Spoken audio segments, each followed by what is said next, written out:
isolate Russia over its war on Ukraine. We're hearing from a Canadian journalist tonight who says bombshell allegations about being recruited by the KGB as a Russian agent are false. The accusations were made by former Conservative MP during a House of Commons standing committee yesterday against David Pugliese. They were based on documents involving the Soviet Union's intelligence agency that, on the surface, appear to be real. Jeff Semple reports. I would like now to welcome our witnesses today. At a parliamentary committee investigating Russian interference, this former senior Conservative minister dropped a bombshell. For decades, Moscow has been recruiting and paying policymakers, influencers, politicians, journalists, and others to act as their proxies. Chris Alexander claimed that veteran Canadian journalist David Pugliese was recruited by the KGB more than 3 decades ago to be a Russian agent. As evidence, Alexander presented what he says are KGB archival documents from 1984 to 1990, when Pugliese was just starting out as a journalist.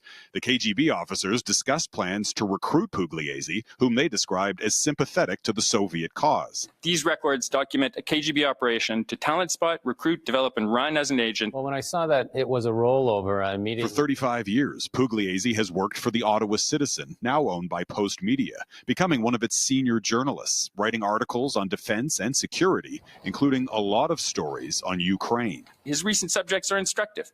Countless stories about Ukraine's Nazi links or Nazis in Canada. These are themes that Moscow would be delighted to promote. Alexander says there's every reason to believe Pugliese has continued his work as a Russian agent. Pugliese denies that he ever was a Russian agent. I was never approached by anybody, Russians, Chinese, you name it.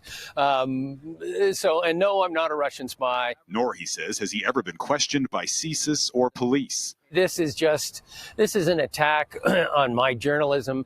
I am a journalist who reports on the military, and my reporting upsets a lot of people. And he believes the KGB documents are fake.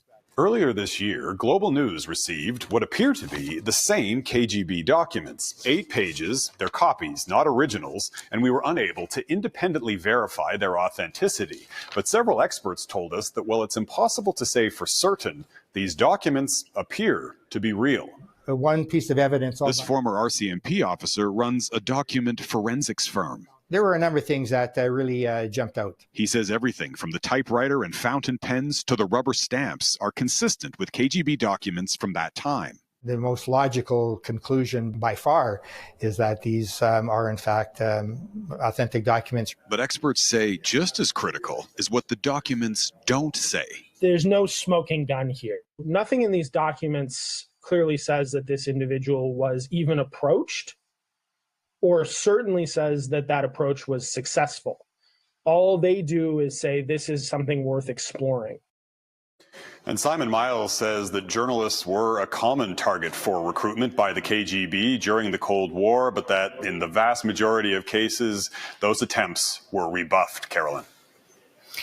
So, Jeff, anyone who testifies at committee is protected by parliamentary privilege. What does that mean in this case? Yeah, in this case, it means that Chris Alexander could make those allegations, submit documents like these without risking legal prosecution. Now, for what it's worth, we asked Mr. Alexander if he would be available for an on-the-record, on-camera interview today, and he declined.